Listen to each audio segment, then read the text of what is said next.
Okay, so for simplicity's sake, we're going to start with a mainstream stock. This is to show you that even if you live in the shadows amongst the cats, you will still be able to take advantage of these opportunities. But I also don't want to discourage folks who aren't living in the shadows, so after this I'm going to be talking about the better opportunities that have a much larger percentage gain that you could take advantage of. Of course, I'm also going to be showing mathematically how much you're going to need to invest in your position and how easy it is to scale up after going through the examples. Okay, so starting from the bottom, when we are day trading instead of swing trading, our focus is primarily on the intraday chart because that's the period where we are looking to have movement in.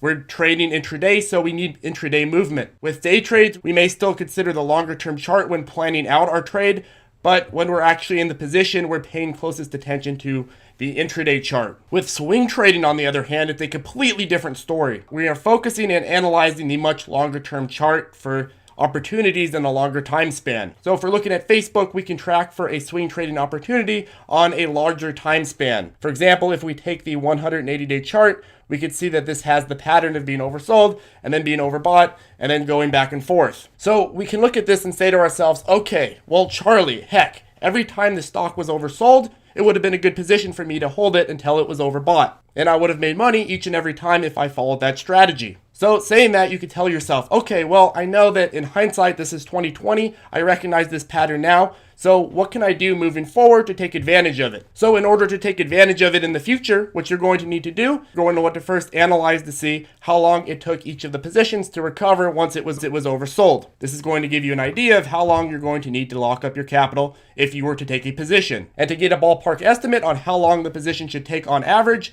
you can estimate the average amount of time it took to become overbought after being oversold previously. If we apply this to Facebook, we see that the last 3 time periods where it was oversold, it took roughly 2 weeks or so to become overbought again. That means that you can expect a swing position in this to last roughly 2 weeks.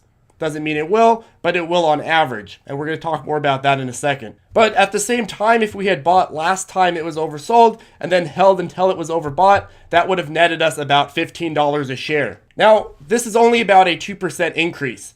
But that is what you're going to get with a lot of these mainstream stocks. And honestly, if you're a beginner to swing trading, it might be worth it to go for the 2% increase now and then scale up as you get better. But again, we'll go over the better positions later. So while you've already identified that buying at oversold would have always been a good idea with this particular stock, you're going to still want to figure out how to further increase your odds of success if something was to go amiss. Because we know there are no guarantees in the stock market, or really with anything. So the first way of doing this is to examine the 180-day chart and see if there were any trend reversals and how we could have handled those. As we can see, the last periods of being oversold and overbought were during an overall uptrend for Facebook, while the first half were during an extended downtrend. Now, it doesn't matter if it's going up or down, as long as we have a previous pattern confirmation. That means we have a history of the pattern, then we can figure out how to trade it, because then we can be prepared if for some reason the stock breaks the trend and heads in an opposite direction. So if we're looking at the downtrending period, we can quickly see that, okay, well, in these situations, you have a smaller margin of error because it only recovers to fair value. Instead of being able to hold from oversold to overbought, you can only hold from oversold to fair value and still make a profit. So we know that if there is a reversal, this is going to be a very bad pattern for us. But of course, there are better patterns to trade off of.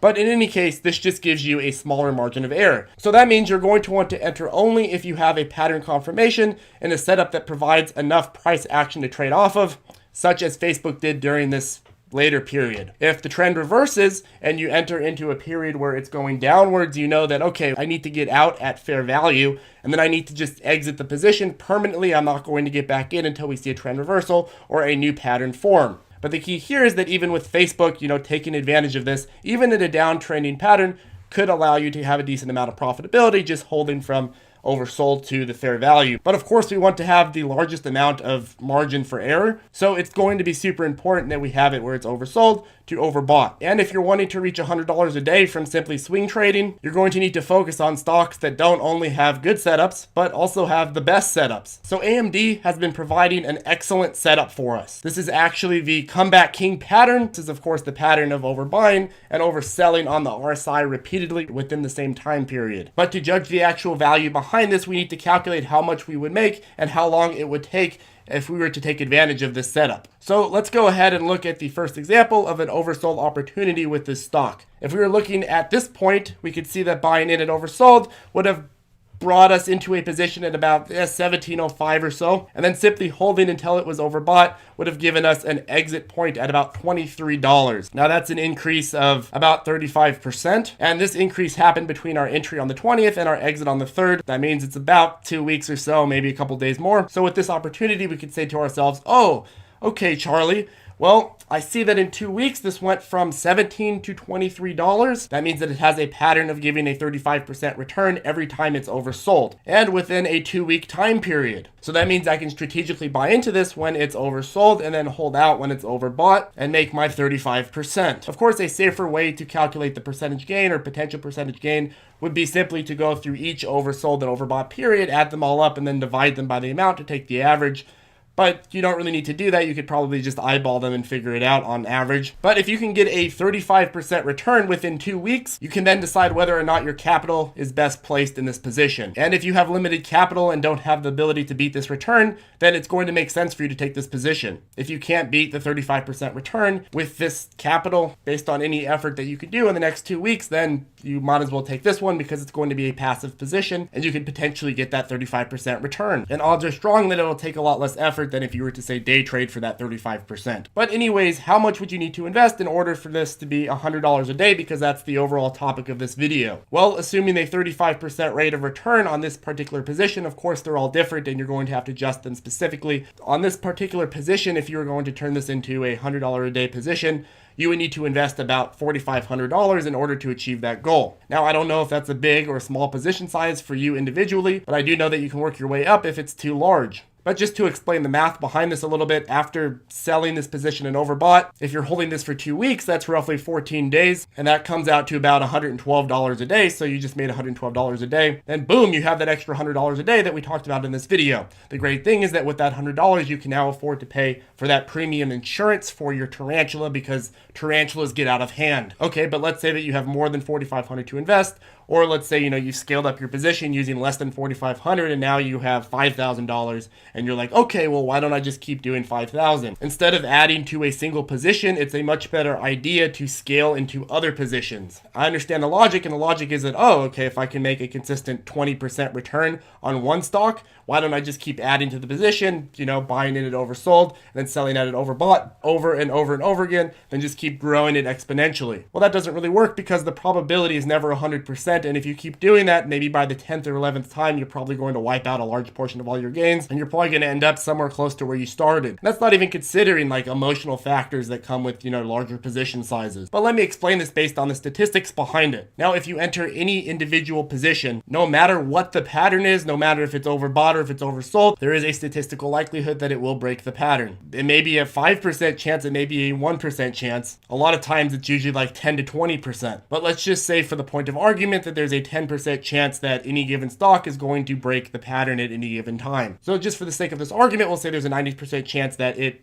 continues the trend and a 10% chance that it doesn't continue the trend. That means that if we are constantly playing the same stock and scaling up our position size, eventually we'll end up in that 10% where it does break the trend. Now, that doesn't necessarily mean it's going to be a drastic break. It might just be, a little break that we see coming and we're able to sell out and cut our losses quickly, but it could be a drastic break. Probability of having a drastic break means that if we play the same stock hundreds of times, that eventually we're going to end up wiping out our account. Now, obviously, there are other factors at play, such as our emotions, like I just mentioned, our level of discipline, our level of planning, how we react to the larger position sizes, and of course, very importantly, our emphasis on risk management tools and understanding, upward versus downward potential. But as long as we have the probability of a failure, it doesn't make sense to add more capital into the same opportunity, but instead scale by taking advantage of more opportunities. We could quickly have 10 simultaneous swing positions that are all in various stages of being oversold and overbought, but the beauty is that if 9 of them succeed, it doesn't matter if 1 fails. It really doesn't even matter if 2 fail. But by scaling with multiple opportunities,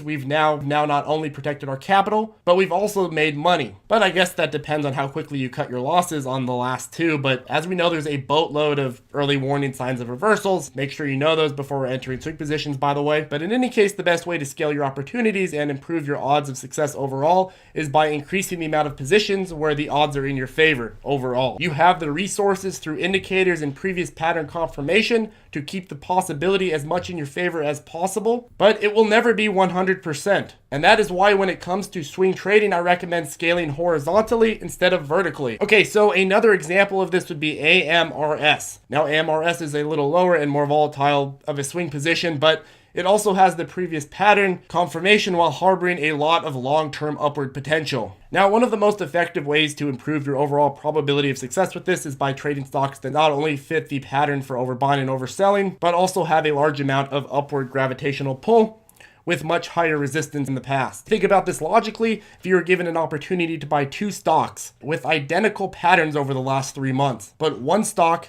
has a much higher resistance level before that 3-month period, and the other stock's resistance level is perhaps even below where you're trading at now. All else being considered equal, it's going to be better to choose the one that's actually trading much lower than resistance because of the simple fact that it's less likely to be overextended. We want to have as much upward potential as possible and have as much of the probability pulling in our favor. Now AMRS fits this pattern, and we can also see that buying in at each oversold point would have allowed us to sell out at a massive percentage gain. At a lot of the points, they were actually doubling. That being said, I've generally found, and perhaps unsurprisingly, that the lower you go in terms of individual share value, the more often you'll get recoveries in the multiple hundreds of percentage points like with this one. Problem here though is that they often move a lot faster and are a lot more likely to break the trend. And because this can happen so quickly, the risks increase with each of these plays. This could eat up a lot of the extra gains and profits, so I'd say proceed with caution if you're going to be attempting to trade these. Okay, another example. So another example would be Tesla. Now this is of course a popular example on this channel that I use a lot, but it's because it provides such great and calculated volatility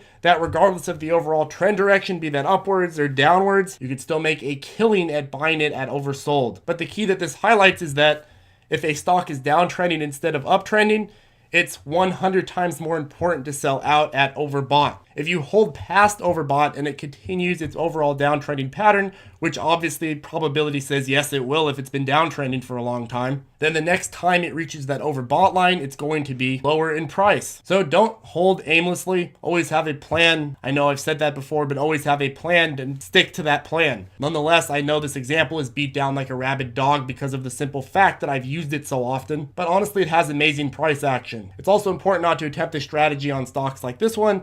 As we can see, this has that ascending uptrend pattern, but if you're using this one, CRON would not have made a good play during this time span. Let me pause me talking for a second so you can figure out why this doesn't fit my criteria for swing trading positions.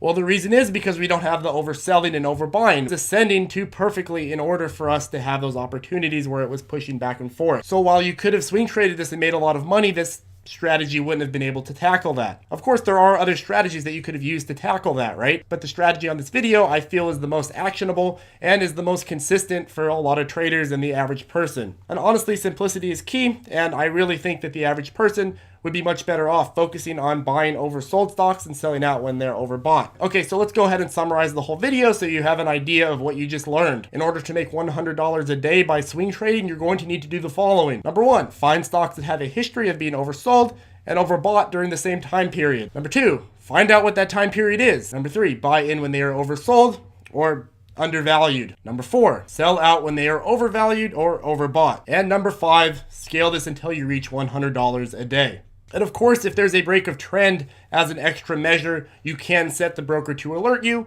when, say, a certain parameter is crossed, and they'll just shoot you a message and you can analyze the situation at that point to further protect your capital. Let me answer a few questions that I anticipate getting after watching this video. So I think the biggest confusion with swing trading